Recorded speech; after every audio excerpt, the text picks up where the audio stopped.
अस्सलामुअलैकुम, नजम सेठी शो में खुश आमदेद। मैं हूँ सैयदा आयशा नाज और मेरे साथ हस्बे मामूल मौजूद हैं सेठी साहब। अस्सलामुअलैकुम। सेठी साहब, पहले तो दोनों तरफ से कशमकश थी ऑपोजिशन और हुकूमत के दरमियान, फिर अचानक जब ये मामला सुप्रीम कोर्ट में गए हैं तो ऐसे लगता है वो जो सियासी शोर था वो दब गया है और सबकी निगाहें सुप्रीम कोर्ट पर हैं।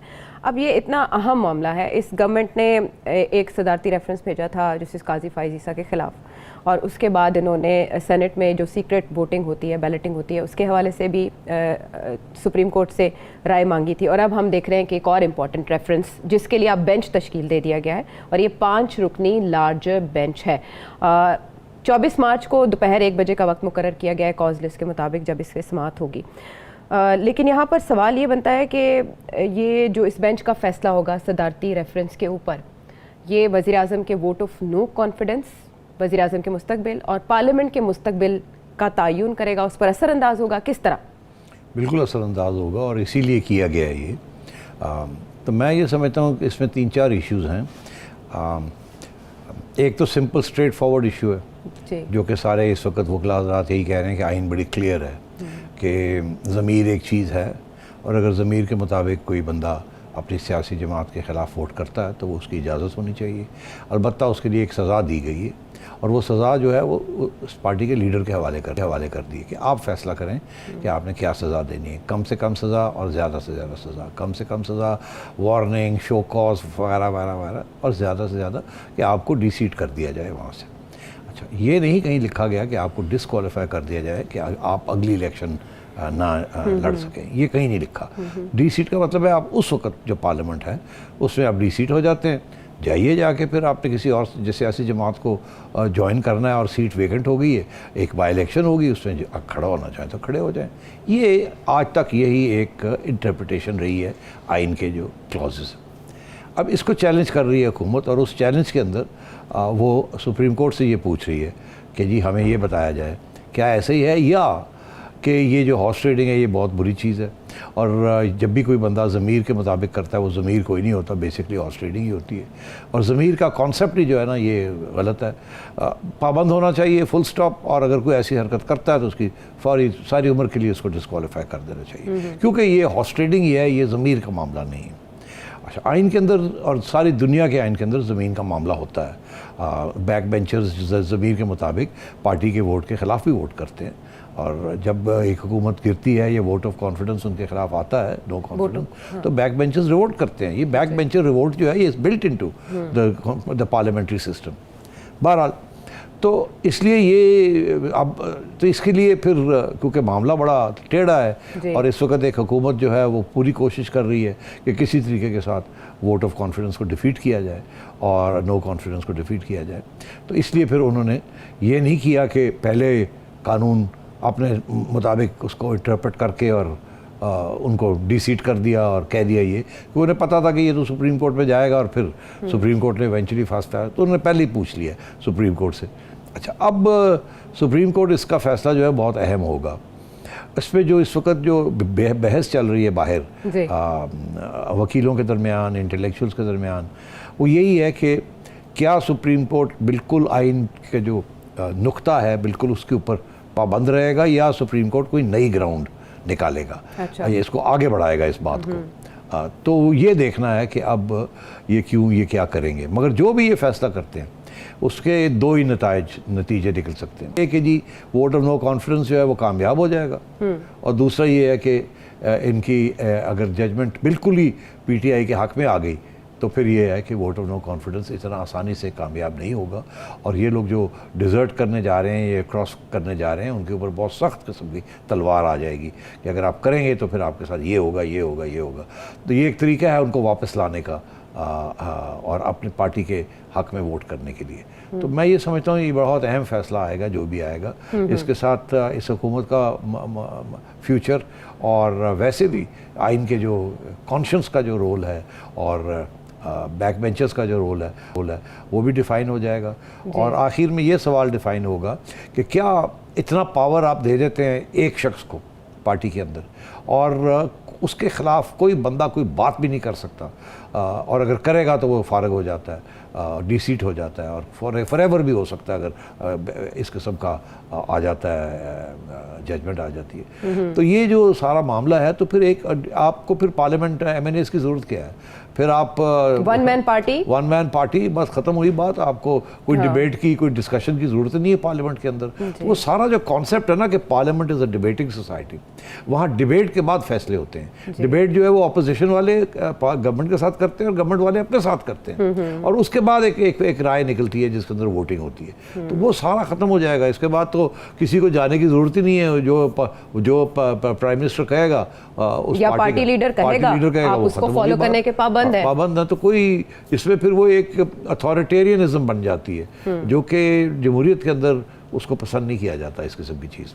तो मैं ये समझता हूँ ये इसलिए बड़ा अहम है, ये जो भी फैसला यहाँ आता है। अगर फॉर लाइफ डिस्क्वालीफाई करने की बात आती है सेठी साहब, फिर तो ये वोट ऑफ नो कॉन्फिडेंस, इसका तो तस्वुर ही ख़त्म कर दिया जाना चाहिए ना। यानी आइन में अगर वोट ऑफ नो कॉन्फिडेंस को रखा गया है तो इसका मतलब है कि कोई ऐसी सूरत हाल कभी ना कभी दरपेश हो सकती है कि आप अपने वज़ीर आज़म को बेदखल करने की तरफ जाएँ। लेकिन इस पर भी लोग ये सवाल उठा रहे हैं, सोशल मीडिया है, बहुत से सवाल आते हैं कि फिर वो जो MNA लाखों वोट लेकर आता है, फिर किसी स्टेज पे वो लाखों वोटर्स को भी अलाउ करना चाहिए कि वो उस MNA पर भी अदम एतमाद का इजहार कर सके इसी अरसे में, अगर वो परफॉर्म नहीं कर सका। तो फिर ये सिर्फ इसमें फिर इंडिपेंडेंट्स भी आ जाते हैं जी। अगर एक बंदा है वो इंडिपेंडेंट इलेक्ट होके आया है, तो फिर इसका वो फिर किसी पार्टी में भी नहीं उसको जाने दें, फिर उसको इंडिपेंडेंट ही रहने दें, फिर वो वोट जहाँ चाहे, उसका दिल चाहे उसको वोट कर ले। तो ये तो फिर और बड़ी इंस्टेबिलिटी हो जाती है। एक तरफ एक एक्सट्रीम है, दूसरी तरफ दूसरी एक्सट्रीम है। इसीलिए आइन के अंदर ये बताया गया था कि आपके ज़मीर आप चेंज करना चाहें कि जो भी वजह है, आप छोड़ना चाहें पार्टी को तो आप छोड़ भी सकते हैं, मगर ये मतलब नहीं है कि सारी उम्र के लिए फिर आपको पाबंद कर दिया जाता है। ऐसे नहीं हो सकता। तो ये चीज़ों के ऊपर फैसले करने हैं अब। इसीलिए क्योंकि इसकी अहमियत इतनी है, तो इसलिए चीफ जस्टिस साहब ने 5 मेंबर बेंच बनाया कि उन्होंने कहा कि ये जो पहले रेफरेंस आया था उस वक्त 2 जजेस थे, तो उन्होंने कहा नहीं अब ये मामले को लार्जर बेंच बनाया, तो उन्होंने 5 का बेंच बनाया। जी, लेकिन इसमें सीनियर मोस्ट जो है जज जस्टिस काजी फायज ईसा, उनको शामिल नहीं किया गया, हालांकि वो अगले चीफ जस्टिस ऑफ पाकिस्तान है। इस पर सोशल मीडिया के ऊपर बड़ी कयास आराइयाँ की जा रही हैं सेठी साहब। और भी इसके अलावा जजेस हैं सुप्रीम कोर्ट के, बहरहाल इनमें जो है वो मज़हर आलम खान है, जस्टिस मुनीब अख्तर हैं, जमाल खान मंदोखेल हैं, जस्टिस एजाजुल अहसन है जो कि पनामा बेंच का भी हिस्सा थे। तो अब भी 5 रुकनी लार्जर बेंच था, अब भी 5 रुकनी लार्जर बेंच है। तो सेठी साहब ये जो बेंच की फॉर्मेशन है, इसके ऊपर जो एतराज़ात किए जाते हैं वो उनकी क्या हैसियत है? देखिए 2 किस्म के एतराज़ किए जा रहे हैं। एक ये कि जी 5 क्यों ज़्यादा होने चाहिए थे, इतनी अहमियत है इस चीज़ की, तो इसके लिए 5 के नहीं 5, 7, 9, 8, 10 होने चाहिए थे। एक तो ये क्रिटिसिज्म आ रही है। दूसरा ये आ रहा है कि जी अगले चीफ जस्टिस साहब जो बनने जा रहे हैं उनको तो इंक्लूड करना चाहिए, तो इसकी इतनी अहमियत है, उनको भी आपने नहीं इंक्लूड किया है। तो 1.5 साल के बाद बंदयाल साहब नहीं होंगे, काजी फायज ईसा साहब होंगे, तो उनको तो इंक्लूड करना चाहिए था बैलेंस के लिए, ताकि एक आज और कल के दरमियान कोई कॉन्फ्लिक्ट ना हो। ऐसे ना हो कि काजी फायज ईसा साहब का एक का मौक़िफ़ है और बंदयाल साहब और उनके साथियों का एक मौक़िफ़ है। जब काजी फायज ईसा साहब बनेंगे तो उस वक्त अगर इस किस्म की कोई पिटिशन आ जाती है तो वो ये सारी चीज़ को उल्टा सकते हैं। तो बेहतर यही था कि कोई ऐसा फ़ैसला आए जो कि आज और कल के लिए पक्का रहे। तो इसलिए बेहतर यही होता कि काजी फायज ईसा साहब को भी इंक्लूड कर लिया जाता, मगर अगर नहीं किया तो कोई बात नहीं।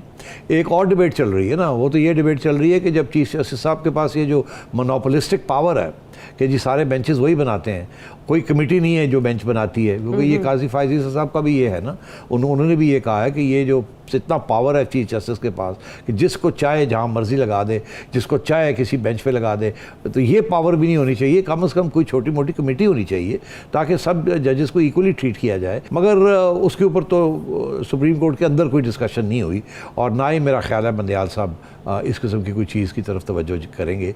वो मेरा ख्याल है जैसे सिस्टम चल रहा है ऐसे ही चलाना चाहेंगे। मैं हैरान हो जाऊंगा कि अगर वो एक कमेटी बना देते हैं कि जी ये कमेटी, जिसके सरबराह वो खुद हो सकते हैं, ये कमेटी है आज का चीफ जस्टिस, कल का होने वाला चीफ जस्टिस, बिकॉज वो तो अब एक लाइन लगी हुई है ना सीनियरिटी की, तो वो तो अब उसमें तब्दीली नहीं हो सकती। तो और उसके अंदर 3-4 जजेस और ये सीनियर मोस्ट जजेस कर दें या प्रोविंशियल वाइज कोई कोटा बना लें। मैंने देखा है इसमें भी चारों प्रोविंसेस जो हैं वो रिप्रेजेंटेड है। बिल्कुल ऐसे ही है ना, ऐसे ही है। तो अच्छी बात है ये। तो मगर इसको थोड़ा बड़ा कर देते, काजी साहब को ऐड कर देते, तो इसके बाद जो कंट्रोवर्सीज आएंगी ना वो फिर ना आती, बिकॉज हर एंगल को आपने कवर कर लिया होता। तो बहरहाल अब देखते हैं कि जजमेंट किस किस्म की आती है, कितनी इंटरवेंशनिस्ट होती है, या जो स्टेटस को है इन टर्म्स ऑफ आइन और रूल्स उसको बरकरार रखती है, या कोई नई ग्राउंड क्रिएट करती है जो कि कुछ लोगों को ऐसे लगेगा कि आइन के बाहर निकल के आपको आइन नहीं, आपने आइन को अमेंड कर दिया। अगर कोई सी किस्म की भी इंटरवेंशन करेंगे, जो स्टेटस को इससे हटेंगे, तो वो फिर ऐसे ही लगेगा। मगर इसीलिए मैं ये कह रहा था कि ज़्यादा बेंच जजेस होते, तो अगर इस किस्म की चीज़ भी होती भी है तो फिर इतनी तनकीद नहीं आती, बिकॉज वो आप कहते हैं ना जी 10 जज से, तो ये तो ठीक हो गया, कोई मसला नहीं है। 5 के अंदर अगर ये 3-2 आता है तो बिल्कुल ऐसे ही है। पैनामा में भी तो हमने देखा था ना कि उसमें भी डिसीजन नसी नोयत का आया था स्टार्ट में, जब जेआईटी नहीं बनी थी, तो तब दोनों तरफ से खुशियां मनाई गई थी। अभी भी ऐसे चांसेस तो हैं अपनी जगह पर। इस सिचुएशन में जो पार्लियामेंटेरियंस हैं या जिन पे तलवार लटक रही है, वो तो लिटरली इस वक्त लटके हुए हैं। वो जैसे एक हंग पार्लियामेंट का लफ्ज है, तो ये हंग पार्लियामेंटेरियंस हैं। 24 मार्च को ही पता चलेगा कि मामलात किस रुख जाएंगे। अच्छा, आगे मगर बात ये है आयशा कि 24 मार्च को क्या कोई फैसला देंगे? नहीं, फैसला नहीं देंगे, लेकिन समाअत की है ना उन्होंने। अब बात ये है कि इतना अहम मामला है जी, तो ये तो फौरन फैसला होना चाहिए ना, बिकॉज 25 को तो पार्लियामेंट बुलाई जा रही है और उसके 7 दिन के अंदर अंदर आपने वोट ऑफ नो कॉन्फिडेंस करना है, जिसके अंदर ये सारी चीज़ें बड़ी अहम है कि कौन इधर आएगा, कौन उधर जाएगा, क्या होगा, वोट की क्या हैसियत होगी। और 24 को सुप्रीम कोर्ट मिल रहा है। अगर तो सुप्रीम कोर्ट ये फैसला कर दे 24 को या 25 को, फिर तो ठीक है, जो भी फैसला है उसका असर आएगा वोट ऑफ नो कॉन्फिडेंस पे, जो कि होना चाहिए। और ये नहीं कि जी वोट ऑफ नो कॉन्फिडेंस चल रहा है और वो ख़त्म हो जाता है और वो फैसला जो है वो अगले महीने जाके आता है और सारा कुछ रुक जाता है, ये तो गलत बात होगी ना। वो सेनेट पे जो सीक्रेट बैलेटिंग का मामला था, उस पर भी हमने देखा था कि वक्त बहुत कम था और कैसे वो फैसला सामने आया था और फिर उसका असर क्या हुआ, वो भी हमारे सामने है। अभी भी बहुत ये सारी बातें सवाल खड़े हो जाएंगे और मेरी उम्मीद है कि चीफ जस्टिस साहब इनको बड़े तरीके के साथ और अच्छे तरीके के साथ इनको हैंडल करेंगे। बेहतर तो ये है कि 24-25 से पहले 2 दिन बाद सुन के और जजमेंट दें, फिर जो भी होगा देखा जाएगा। मगर ये ना हो कि जी वो वोट ऑफ नो कॉन्फिडेंस रुक गया है क्योंकि ये बैठे हुए हैं 15 दिन लेके बैठे हुए या 20 दिन लेके बैठे हुए, या वो वहाँ कुछ हो जाता है और फिर इनकी जजमेंट आती है और फिर चैलेंजेस रिवर्स हो जाएगा, फिर चैलेंजेस शुरू हो जाते हैं कि नहीं जी वो तो ये है और वो है, तो ये तो बड़ी गड़बड़ हो जाएगी और लोग बाद में बुरा भला कहेंगे कि जी ये क्या हुआ, एक सिस्टम चल रहा है और उसको आपने डिले कर दिया। अगर आप फैसला करना था तो पहले करते। अभी देखिए ना, अब वो क्योंकि आज 23 है तो कल 24 है ना, तो कल आज 22 है, कल 22 है और फिर 24। हाँ, 2 दिन और, कल छुट्टी है ना क्योंकि इसलिए वो नहीं बैठ सकते थे। जी जी, 24 को इसलिए होना है। बहरहाल इस वक्त सिचुएशन ऐसी है कि सभी निगाहें सुप्रीम कोर्ट की जानिब है और ये 5 रुकनी बेंच किस तरह इस मामले को आगे लेकर चलता है, उसके हवाले में कहाँ क्या क्या सवाल उठ सकते हैं, सेठी साहब ने उनका तयन किया। ब्रेक के बाद वापस आते हैं।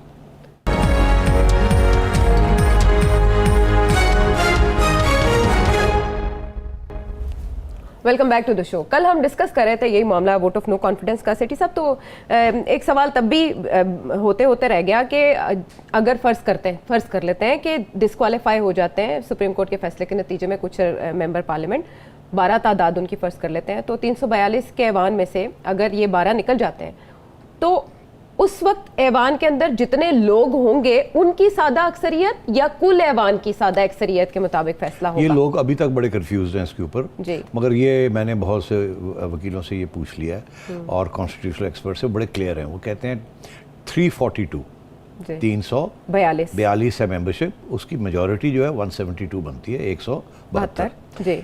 जितने मर्जी हों आए जाएं, 172 की मेजॉरिटी चाहिए गवर्नमेंट चलाने के लिए। और अगर उसको ओवरथ्रो करना है तो फिर भी 172 से ज़्यादा चाहिए आपको उनको ओवरथ्रो करने के लिए। अब हुकूमत तो ये कह रही है कि जी अगर 10 लोग चले जाते हैं और समझे वो डिस्क्वालीफाई हो जाते हैं तो फिर उनके पास 162 हैं ऑपोजिशन के पास, हुकूमत के साथ 180 कितने थे, 179 थे, कितने थे, और उनमें से 12 निकाल दें तो उनकी फिर भी 172 नहीं बनती, 167 बनती है। तो अगर 167 बनती है तो उनको चाहिए 172, तो गवर्नमेंट नहीं बना सकते वो। तो वोट ऑफ नो कॉन्फिडेंस को भी 172 चाहिए, इनको भी 172 चाहिए, तो vote of no confidence fail हो जाता है, मगर वोट ऑफ कॉन्फिडेंस जो है वो नहीं पूरा होता। ठीक, उसके बाद मगर अगर जो एलाइज हैं वो हुकूमत को छोड़ के और ऑपोजिशन की तरफ चले जाते हैं, तो ऑपोजिशन के 162 में आप डाल दें 15, कम से कम 24 है ना उनके, उनमें से MQM और बलोच और GDA आ गए ना? नहीं, BAP के 3 आ जाएं, BNP के और उसके बाद उनके आ जाएं, MQM के 7 उनके आ जाएं और चौधरी हजरात के 5 आ जाएं, तो ये 15 बन जाते हैं। 162 + 15 177, तो ये तो हो गई, they can make a government. तो बात ये है कि अगर ये 8-10 लोग चले जाते हैं और गवर्नमेंट के साथ उनके एलाइज उनके साथ रहते हैं चौधरी हजरात, तो फिर भी गवर्नमेंट नहीं कर सकते, मेंटेन नहीं मेंटेन, वो 172 का फिगर नहीं मिलता उनको। तो फिर सवाल ये खड़ा होता है कि 172 ना ऑपोजिशन ले रही है, अगर एलाइज नहीं जाते तो ऑपोजिशन के पास भी 172 नहीं है, गवर्नमेंट जो है वो 167 के आ गई है विद एलाइज, तो फिर क्या होगा फिर? तो ये फिर एक डेडलॉक बन जाता है। उसमें ये होता है एक दफ़ा फिर अटेम्प्ट की जाती है, एक मौका फिर दिया जाता है कि चलें आप एक दफ़ा फिर से हमला करें, कुछ कोशिश करें लोगों को तोड़ने वोड़ने की। मगर अगर ये जजमेंट ऐसी आ जाती है तो सवाए PDM के जो एलाइज हैं, अगर वो स्विच ओवर कर जाएं तो फिर नई हुकूमत बन सकती है, otherwise there is a deadlock. तो फिर डेडलॉक है तो फिर प्रेसिडेंट या supreme court has to intervene and call for a fresh election, parliament की छुट्टी करानी पड़ती है, फिर डेडलॉक हो गया और एक दफ़ा नहीं 2 दफ़ा ट्राई किया आपने। ठीक है, यानी उसमें भी आगे जाके एक सवाल उठेगा। ये मामला तो चलता रहेगा और इस पर तबसरे भी आते रहेंगे। एक और अहम डेवलपमेंट हुई, ब्रॉडशीट के जो CEO हैं काविब मौसवी साहब, वो एकदम हमारी टेलीविजन स्क्रीन पर दोबारा नमूदार हुए, लेकिन अब की बार मामला मुख्तलिफ था। वो इल्ज़ाम के बजाय माफ़ी के तलबगार है। इल्ज़ाम पहले उन्होंने आयद किया, अब उन्होंने क्या कहा सुन लेते हैं। We found no assets, no cash relating to the Nawaz Sharif family. We found a lot of plundered assets, but not 1 rupee of that could be connected to the Nawaz Sharif family. I think not only I, but anyone in Pakistan who made these accusations against Mr. Nawaz Sharif, both as an individual citizen and as the Prime Minister, seriously owe him an apology. I have no hesitation in joining that apology. और इस पर शहबाज शरीफ साहब क्या कहते हैं वो भी सुनेंगे। मुसावी उन्होंने गैर मशरूत तौर पर मियां मोहम्मद नवाज शरीफ से माफ़ी मांग ली है। न्याजी नैब गठजोड़ के मुंह पर एक जन्नाटेदार थप्पड़ है। इतनी तज़हीक की गई, इतना टेलीविज़न पर प्रोपेगेंडा किया गया। इमरान न्याजी की वो ट्वीट्स 2021 की और 2018 की, 2020 की पूरी कौम के सामने हैं कि, और ब्रॉडशीट का दिन रात वो नाम लेते थे कि ब्रॉडशीट ने ये कर दिया, ब्रॉडशीट ने ये कर दिया, फलां कर दिया। आज किस तरह ये इसका ड्रॉप सीन हुआ है। इससे पहले नेशनल क्राइम एजेंसी, उसका भी नतीजा हमने देखा शहबाज शरीफ साहब के हवाले से, और अब ये माफ़ी, इसकी टाइमिंग कितनी अहम है सेठी साहब, और नून लीग को इससे क्या फ़ायदा हो सकता है? देखिए टाइमिंग तो उसकी भी शहबाज शरीफ साहब के ख़िलाफ़, जो कि शहबाज क्या नाम था उनका, शहजाद अकबर साहब, एसेट रिकवरी यूनिट, उन्होंने जो रिकवरी यूनिट में जो पूरा ड्रामा किया वो तो एक्सपोज हो गया था, इसीलिए उनकी छुट्टी करा दी खान साहब ने कि तुम मुझे 3 साल से कह रहे हो ये हो रहा है, ये हो रहा है, और हुआ कुछ भी नहीं। और फिर नेशनल क्राइम एजेंसी ने क्लियर कर दिया शहबाज शरीफ साहब को। अब जब यूके में जब होता है तो वो फिर क्लियर होता है, फिर आप कुछ नहीं कर सकते। यहाँ भी वही सिचुएशन हुई है। इनका ये कहना है मुसावी साहब का कि मुझे नैब ने कहा था कि चोरी की है नवाज शरीफ ने, और ये जो फ्लैट्स हैं ये चोरी की प्रोसीड से आए हैं। मुझे अश्योर किया था और कहा था अब तुम्हें पैसे देते हैं और तुम मेहरबानी करके ये रिकवर कर लो, और जब रिकवर करोगे तो जितनी रिकवरी होगी उसके इतने % तुम्हें हम देंगे। तो कहने लगा फाइल तो इन्होंने मुझे बना के दी थी, हम तो नहीं पाकिस्तान आए इंक्वायरी करने के लिए, और हमें इन्होंने फाइल बना दी कि जी ये चोरी हुई है, इसको आप पकड़ लें। कहने लगा जी हमने हर जगह ढूंढा, हमें और चीज़ें बड़ी मिल गई, मगर शरीफ के खिलाफ कुछ नहीं मिला।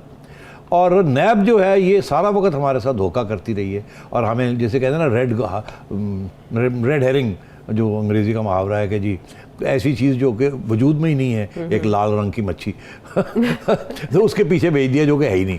और अब हमने इल्ज़ाम लगाने शुरू कर दिए, ज़ाहिर है इन्होंने भी लगाए थे, तो फिर नवाज शरीफ ने इनको सू किया होगा वहाँ। जी जी बिल्कुल, उन्होंने मुकदमा जीता। जब वो उन्होंने फिर ये माफ़ी मांगी और वो 20,000 पाउंड जो थे जो वकील को दिए थे नवाज शरीफ साहब ने, वो फिर इनको देने पड़ गए और अब ये उन्होंने माफ़ी मांगी है जो कि वहाँ का कानून है।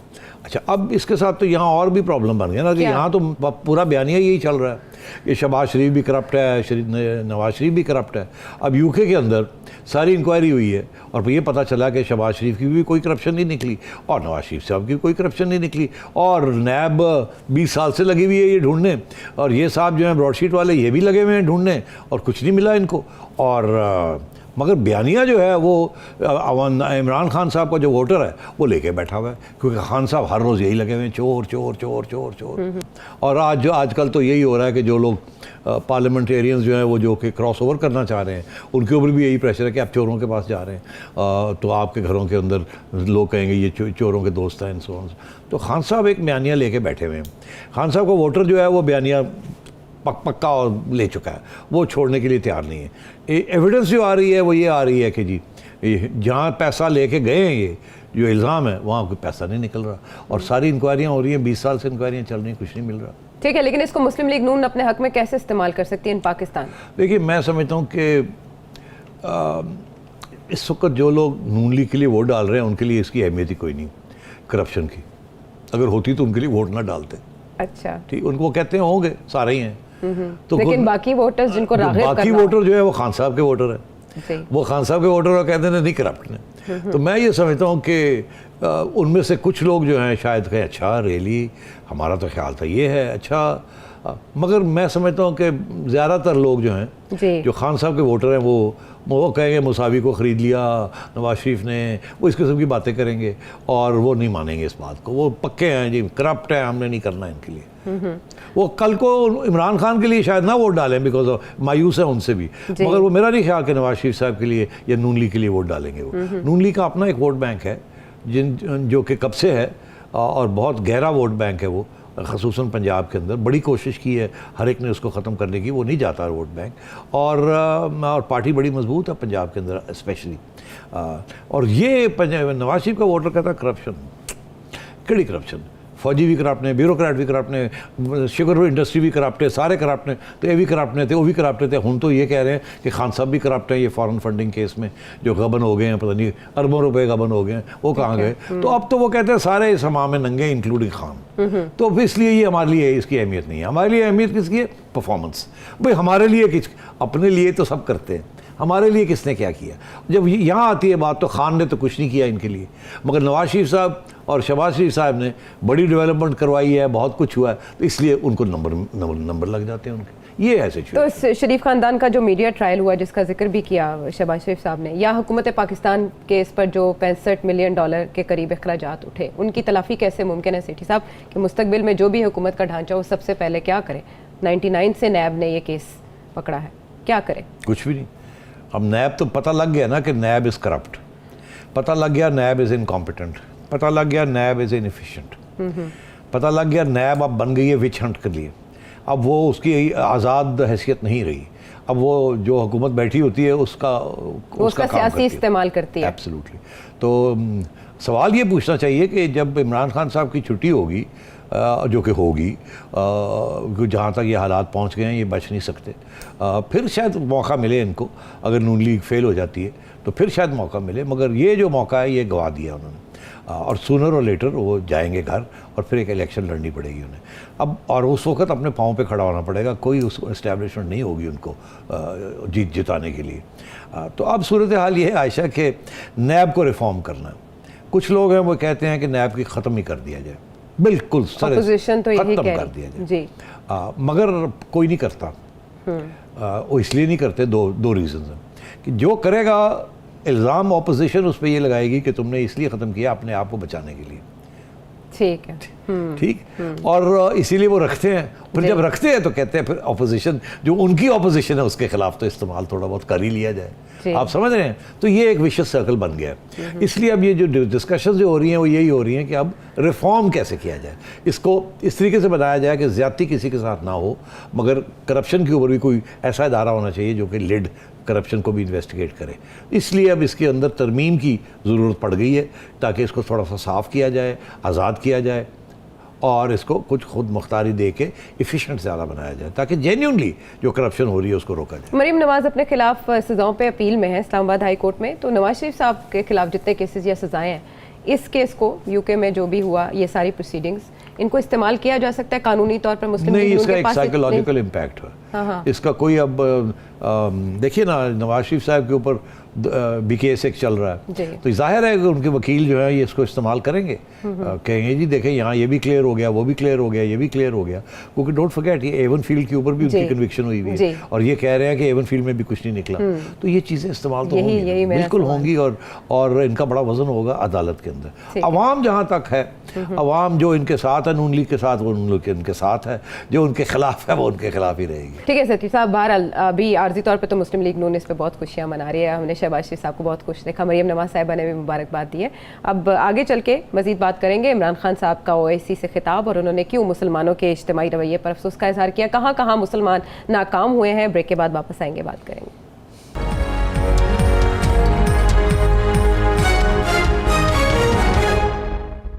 Welcome back to the show. एक बहुत बड़ी कॉन्फ्रेंस OIC जो कि इस्लामाबाद में जिसका इनेकाद हो रहा है और पाकिस्तान इसके इनेकाद के बाद पाकिस्तान के लिए बड़े एजाज़ की बात है कि इतनी बड़ी तादाद में डेलीगेशंस इस्लामाबाद में मौजूद है। इमरान खान साहब ने बहुत की पॉइंट्स अपनी स्पीच में उठाए। उन्होंने मुसलमान ममालिक की नाकामी को तस्लीम किया कि कश्मीर और फ़लस्तीन के इशू पर मुसलमान नाकाम हुए इतनी बड़ी तादाद में होने के बावजूद। क्या कहते हैं वो सुनेंगे। Honorable Foreign Ministers, we have failed both the Palestinians and the people of Kashmir. I'm sad to say that we have been able to make no impact at all. They don't take us seriously. We are a divided house, and those powers know it.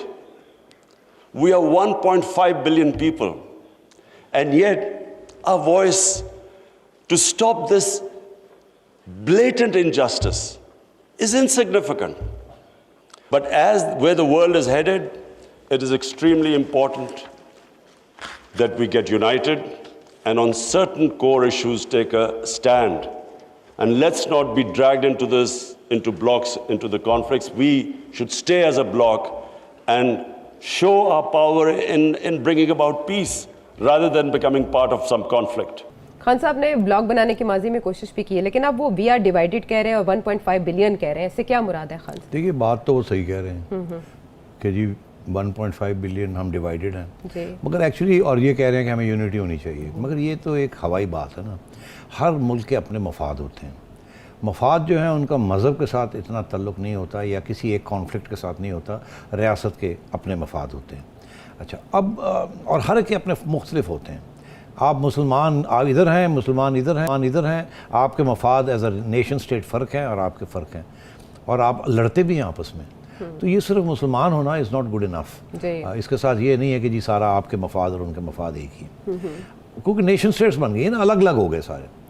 आइए, अब यहाँ तो situation OIC में ये है कि Saudi Arabia, Turkey, ये जो इस किस्म के लोग, ये तो इज़राइल के साथ जो कि यहाँ तशद्दुद कर रहा है, जो कि कल्प्रिट है, जो कि रॉबर है, जो चोरी जिसने ज़मीन की है, जिसने फ़लस्तीनियन की ज़मीन और चोरी की है, उसको सपोर्ट कर रहे हैं। उनके साथ डिप्लोमेटिक रिलेशंस हैं और अब UAE और इस किस्म के जो ममालिक हैं वो तो और भी डिप्लोमेटिक रिलेशंस उनके साथ कायम करने जा रहे हैं, क्योंकि कारोबार, तजारत, ये सारी चीज़ें लोगों के लिए अहमियत रखती हैं, प्रायोरिटी रखती है। असूल जो है, और वो भी तारीख़ी असूल, वो ज़्यादा अहमियत नहीं रखते, वो सिर्फ ज़ुबान पे तक है कि we support this, we support that. इसीलिए वो कश्मीर को नहीं सपोर्ट करते, आपको नहीं सपोर्ट करते, और कश्मीर और फ़लस्तीन के अंदर भी वो कोई उस किस्म का हल ढूंढने की तलाश में नहीं है जिसके साथ इसराइल को आइसोलेट किया जाए या उसके साथ जंग की जाए, बिल्कुल नहीं। वो तो तजारत करने की सोच रहे हैं। तो इसलिए ये खान साहब का कहना अपनी जगह पे, मगर मेरा ख्याल है ये जो लोग वहाँ बैठे हुए थे ना, उनमें से कुछ लोग तो जो जिनका ताल्लुक इसराइल के साथ नहीं है, मिडल ईस्ट में नहीं है, अफ्रीका में है या इधर है, वो तो शायद खान साहब की बात को पसंद करें क्योंकि उनके मफाद नहीं ईस्ट के अंदर जिनको डिफेंड करना है। मगर सऊदी अरेबिया है या यूएई है या जॉर्डन है, इस किस्म के जो लोग हैं जो कि उस एरिया में है, इजिप्ट है, उनके तो मफाद हैं कि लड़ाई नहीं हमने करनी, और क्योंकि ये इसराइल जो है ये अमेरिका इसके साथ है और हमने अमेरिका के साथ तल्लुकात रखे हुए हैं, और अगर इधर लड़ाई झगड़े किए तो अमेरिका के साथ तल्लुकात ख़राब हो जाएंगे और हमारा तो उठना बैठना जीना हराम हो जाएगा, क्योंकि अमेरिका के बगैर ये ज़िंदा नहीं रह सकते, सारी डिपेंडेंसीज हैं यहाँ। तो इस किस्म की सिचुएशन है। तो उनको शायद ये बात पसंद नहीं आई होगी कि इतनी खुल के इमरान खान ने ये बात कही है कि हम डिवाइडेड हैं, ये है, और बड़ा गुस्सा उनके शक्ल लेकिन में आप था। अप्रिशिएट तो करते हैं ना, सच्ची बात कही है। तो बड़ी अच्छी बात कही है, सच्ची बात कही है। मगर मैं एक बात कहूँगा आयशा कि रियासत के जो इंटरेस्ट होते हैं ना, वो सच्ची बातों से काम नहीं चलता। सच्ची बातों से आप आइसोलेट हो जाते हैं, सच्ची बातों से आप एलियनेट हो जाते हैं, सच्ची बातों पे आपको बिल्कुल अलग कर दिया जाता है, और जो मुश्किलात आती हैं वो आप जो खड़े होकर बात कर रहे होते हैं उनके ऊपर नहीं आती, गरीब आवाम के ऊपर आती है। वो आवाम को भुगतना पड़ता है जो आप कहते हैं उसका आप जिस किस्म अगर तो इस किस्म की पॉपुलिज्म जो है ये अगर तो आप अमीर मुल्क हों, पावरफुल मुल्क हों, तो फिर आप इस किस्म की बात अफोर्ड कर सकते हैं और करनी भी चाहिए। मगर आप जो हमारी सिचुएशन में है, एक तरफ आप सऊदी अरेबिया जो कि हेड ऑफ ओआईसी है उनकी तनकीद ही कर रहे हैं ना आपके, आप लोग जो हैं ये क्या कर रहे हैं, उनके ऊपर आप इनके पास पैसे लेने चले जाते हैं, भीख मांगने चले जाते हैं, तो फिर ये दोनों चीज़ें साथ साथ चलती नहीं हैं। तो फैसला ये कर लें कि आपने असूलों के ऊपर खड़ा होना है, फुल सपोर्ट, आवाम आपके साथ है, तो फिर मेहरबानी करके आवाम के लिए कुछ रोटी पानी का भी इंतज़ाम कर लें। आपका अपना रोटी पानी तो पक्का है ना, आपके तो इतनी अमीर लोग हैं, आपको तो फ़र्क नहीं पड़ता कि कल को बैंकरप्सी होती है इस मुल्क की तो आपके तो पहले ही कुछ पैसे बाहर पड़े हुए हैं, कुछ ले गए हैं, कुछ इधर हैं, पता नहीं कितने महल हैं, कितने घर हैं, आपको क्या फ़र्क पड़ेगा, आपको तो टमाटर की कीमत का भी नहीं पता। तो ये असूल जो है ये सिर्फ गरीबों के लिए असूल होते हैं, अमीर जो हैं ये सिर्फ असूल की बात करते हैं, उनके लिए कोई तकलीफ़ नहीं होती इन असूलों में। अच्छा, इसमें हमने देखा कि कश्मीर और फ़लस्तीन के अलावा अफगानिस्तान के मामले पर भी वज़ीर आज़म पाकिस्तान ने बात की और कहा कि हमें उनकी मदद करने की ज़रूरत है और अफ़गान हुकूमत को मुस्तहकम करने की ज़रूरत है। जबकि दूसरी तरफ हम देख रहे हैं कि उनका सिर्फ एक एज एन ऑब्जर्वर एक डेलीगेशन आया है, उनके जो मिनिस्टर हैं जो इसके ज़िम्मेदार हैं अमूर ख़ारिजा के, वो नहीं मौजूद थे, उन्होंने शिरकत नहीं की। इसकी क्या वजूहत हो सकती है? देखिए 3-4 चीज़ें मैं कहना चाहूँगा जल्दी। पहली बात तो ये है कि अगर उन्होंने फुल फ्लैश डेलीगेशन नहीं भेजी एक फॉरेन मिनिस्टर की, इसका मतलब है कि कुछ थोड़ी बहुत नाराज़गी है कहीं आपस में, इसीलिए उन्होंने डेलीगेशन भेजी है, फॉरेन मिनिस्टर नहीं भेजा। ये कोई एक्सक्यूज़ नहीं है फॉरेन मिनिस्टर का ना आना, ख़ुसूसन इसलिए क्योंकि अभी दो चीज़ें हुई हैं। एक ये हुआ कि यूएन की सिक्योरिटी काउंसिल 15 जो मेंबर्स हैं वहाँ, उनमें से सवाए एक के जिसने एब्सटेन किया है जो कि रशिया है, बाकी सब ने ये कहा है कि हमें इन फॉर्मल रिलेशनशिप कायम करनी चाहिए अफ़गानिस्तान की तालिबान हुकूमत के साथ। रिकग्निशन नहीं, मगर हमें वहाँ अपनी एम्बेसीज खोलनी चाहिए, वहाँ कारोबार शुरू करना चाहिए, रस्मी ताल्लुकात हमें रखने चाहिए। और उसके बाद फिर एक स्टेज आएगी कि हम रिकग्निशन करते हैं कि नहीं करते, तस्लीम करते हैं कि नहीं, क्योंकि अभी भी डिमांड्स है ना कि आप प्लूरलिस्टिक गवर्नमेंट बनाएं और भी लोगों को साथ लें वगैरह वगैरह, ख़वातीन के बारे में है, एजुकेशन के बारे में है और बाकी एलाइज के बारे में। तो ये बड़ी अहम डेवलपमेंट हुई है यूएन के अंदर। तो वो अगर यहाँ वो फॉरेन डेलीगेशन आती तो उन्हें एक बात का एहसास होता कि यहाँ भी जो मेजॉरिटी लोग ओआईसी में आए हैं उनकी भी ये ख्वाहिश है कि उनको वहाँ अगर फॉर्मल रिकग्निशन अभी नहीं, तो इनकी भी सबकी ख्वाहिश है, बहुत सी तो ख्वाहिश है कि रिकग्नाइज़ कर लिया जाए। बहुत से ऐसे हैं जो कहते हैं रिकग्निशन नहीं, जब तक यूएन के अंदर बड़े लोग नहीं करेंगे हमारा करने का क्या फ़ायदा, मगर काम तो आगे चलाना चाहिए।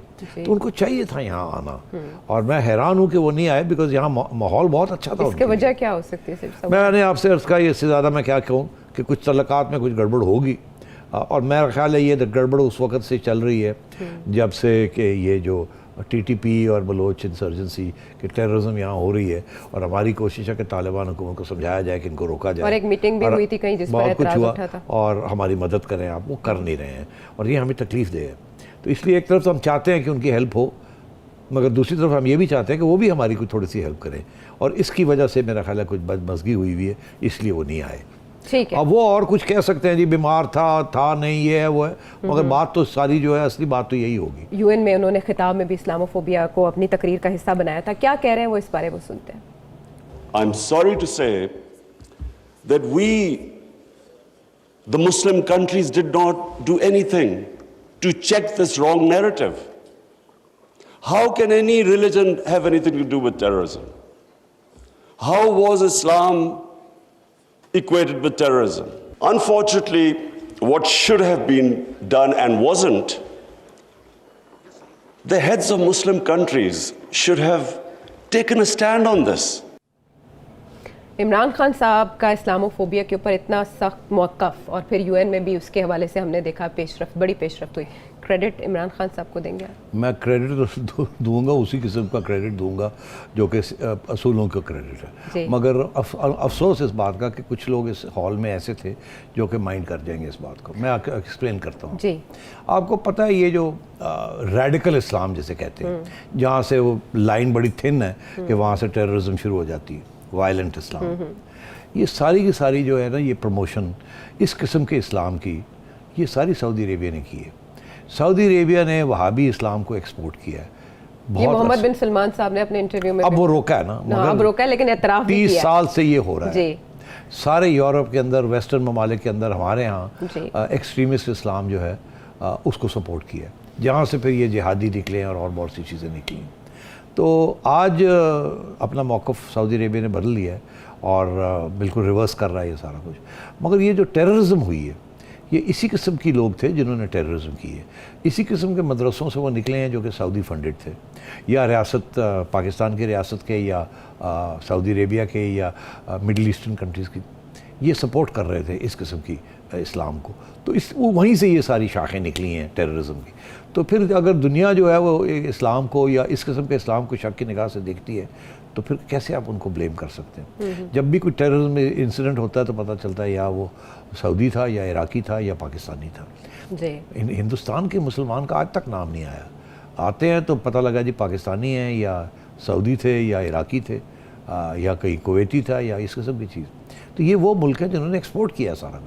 अब खान साहब खड़े होकर उनके शक्ल के ऊपर ये कह रहे हैं, तो ये जाहिर है कि मैंने अगेन कहा कि असूली तौर पे तो सही बात है कहने वाली, मगर इसका यही मतलब है कि वो ये समझेंगे कि खान साहब सियासत कर रहे हैं और ये कुछ और नया ब्लॉक बनाना चाहते हैं और हमें आउट करना चाहते हैं। इस वक्त ये जो OIC का ब्लॉक है, ये सारे ऑयल रिच कंट्रीज़ चला रही हैं। अच्छा। और प्रो वेस्ट कंट्रीज़ चला रही हैं। तो इसलिए ये तो बिल्कुल नहीं खड़े होंगे। आप देखें सऊदी अरेबिया में तो वो क्या क्या करने जा रहे हैं वहाँ टूरिज़्म को प्रमोट करने के लिए। तो UAE ने इजरायली टूरिस्ट को वेलकम कर रहे हैं और वहाँ इन्वेस्टमेंट्स हो रही हैं। तो वो तो अपने मुल्क की खुशहाली देख रहे हैं, इस्लाम की खिदमत नहीं कर रहे। वो आपने इस्लाम की खिदमत करनी है तो फिर ठीक तरीके से करें, और फिर अगर आप वो करेंगे तो फिर देखें ये जो अमीर लोग हैं ये आपके साथ क्या इनका रवैया होता है। तो उससे बेहतर यही है कि फिर इस्लामिक रेवोल्यूशन ले आए यहाँ भी, जैसे ईरान में है। तो फिर सैंक्शंस भी लगेंगे, फिर ये भी होगा, फिर वो भी होगा, वो सारा कुछ होगा, फिर लड़ाई झगड़े भी होंगे, सारा कुछ होगा। तो अब खान साहब क्या चाहते हैं? खान साहब एक इस्लामी लीडर बनना चाहते हैं इस पाकिस्तान के अंदर, या खान साहब एक मॉडर्न डेमोक्रेटिक रूलर बनना चाहते हैं? ये दोनों चीज़ें साथ साथ नहीं चलती। Islam is a unitary, one thought, one ideology, no disagreement. ठीक है। डेमोक्रेसी में बिल्कुल उसके बरक्स है। ये कह रहा जी इस्लामिक डेमोक्रेसी ऐसी कोई चीज़ नहीं है। ये कम्युनिस्ट भी ये कहते होते थे, कम्युनिस्ट डेमोक्रेसी कोई चीज़ नहीं है। ठीक है, ये नजरियात है, ये सारी अथॉरिटेरियन सिस्टम्स हैं। हाँ, तो और वक्त के साथ साथ जैसे जैसे चेंज होता है वक्त, तब तक इनको रिव्यू करने की भी ज़रूरत रहती है। लेकिन ख़त्म करने से पहले प्रोग्राम, ये जो OIC कॉन्फ्रेंस है, वज़ीर आज़म का जो इस वक्त सिचुएशन है, वोट ऑफ नो कॉन्फिडेंस का सामना उन्हें करना पड़ा है, उस पर असरअंदाज हुई आपके ख्याल में? होगी? नहीं, मेरा ख्याल है इन्होंने इसको इस्तेमाल किया डिले करने के लिए, वोट ऑफ नो कॉन्फिडेंस को। देखिए इससे पहले भी तो हो सकता था 21 को, बिल्कुल हो सकता था भाई, उससे पहले इन्होंने नहीं किया ना। ये 14 दिन पूरे लिए, जरूरी तो नहीं था कि 14 दिन लेने, 14 दिन इज द मैक्सिमम। 3 दिन के बाद भी पार्लियामेंट बुला सकते थे और 10 दिन के अंदर सारा कुछ खत्म हो सकता था, नहीं किया। इनका तो मौक़िफ़ ही यही था कि इस्तेमाल किया जाए। फिर ये कि जब ये हो रही थी तो उन्होंने कहा जी असेंबली जो है वो दस्तयाब नहीं है। अरे भाई आप कन्वेंशन सेंटर में कर दें, ऐसी क्या बात है? तो ये सारी बातें हैं, ये सब डिलेइंग टैक्टिक्स। लेकिन सेठी साहब एक बात तो है कि गवर्नमेंट जो चाहती है सब कुछ अभी तक तो वैसे हो रहा है, वही होता है जो इस सिटिंग प्राइम मिनिस्टर चाहता है, और जब वो सिटिंग प्राइम मिनिस्टर नहीं रहता तो फिर वो नहीं होता। चले इस नुक्ते पे हम प्रोग्राम खत्म करेंगे और आपसे कहेंगे कि सेठी साहब से सवाल जानना चाहें तो इस नंबर पे भेजिए, फीडबैक भी दीजिए। अगले प्रोग्राम तक के लिए अल्लाह हाफिज़।